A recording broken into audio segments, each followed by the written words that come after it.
de YouTube, ¿cómo están? Espero que muy bien. Hoy les traigo un nuevo videito para nuestro canal. En este nuevo videito les voy a estar haciendo un dibujito con un color negro. Esta vez no lo voy a hacer con lápiz, lo que se me complica más porque si me equivoco dibujando algo, hasta ahí llegó el dibujo. Bueno, sin más nada que hablar, vamos a comenzar. Haré el dibujito en el medio de la hoja.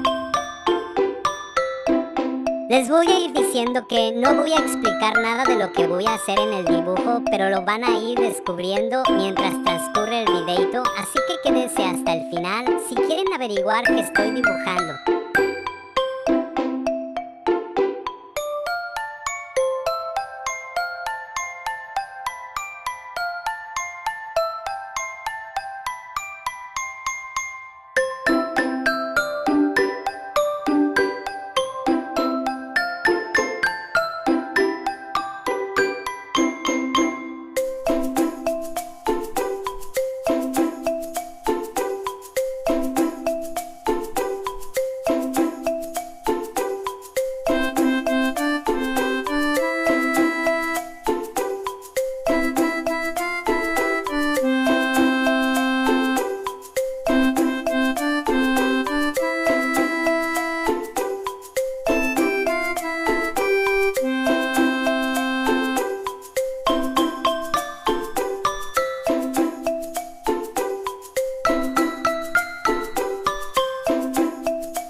Detalles.